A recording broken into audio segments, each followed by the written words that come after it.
Out of kindness, a woman had lent her luxury car to the company so it could be used as a company vehicle. But to her great surprise, a new intern publicly accused her during a meeting of using the company car for personal purposes. The reason? For the past month, the intern had seen her several times using the car to pick up her child. Hearing this, the woman couldn't help but smile faintly, then instinctively glanced at the boss. In reality, he was her former classmate.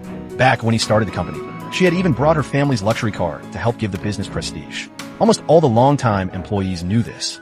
And precisely because of that, for years, colleagues had often borrowed her car. But today, faced with the intern's accusations, everyone who had ever used the car remained silent.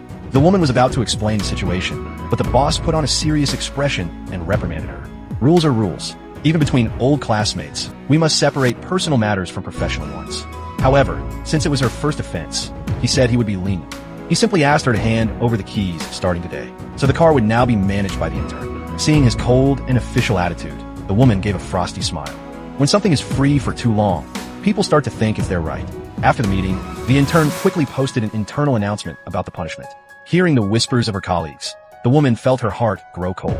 Soon after, the intern returned with a bill, claiming the woman had to compensate for all the years of usage, wear and tear, tolls, and fuel. She even added that the boss had already signed it and demanded payment within 3 days. Otherwise, the amount would be deducted from her salary and bonuses. The woman didn't even bother to argue. She signed it immediately. As soon as the intern left, she called her lawyer and asked him to prepare a formal claim letter. And she took out a rental contract from a drawer. Back then, it had been the boss himself who insisted on signing it. But out of respect for their old friendship, she had never asked for any payment. Since he now wanted everything handled strictly professionally, she might as well settle all accounts completely.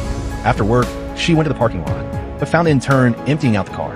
The imported cushions she had bought for tens of thousands of euros, and the handmade decorations made by her daughter, were being thrown aside like trash.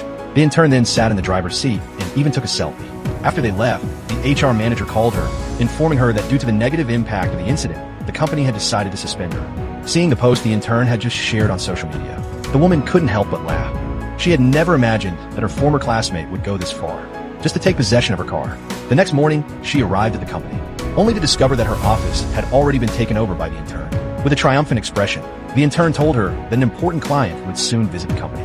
The boss had asked her to hand over all cooperation files, then drive the car to the dealership for maintenance, and afterward accompany him to receive the client.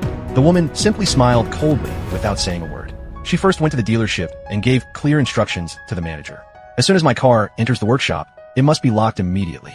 Without my permission, no one is allowed to take it. The manager agreed without hesitation. She then took a taxi back to the company. But just as she arrived downstairs, she saw her car driving out of the parking lot.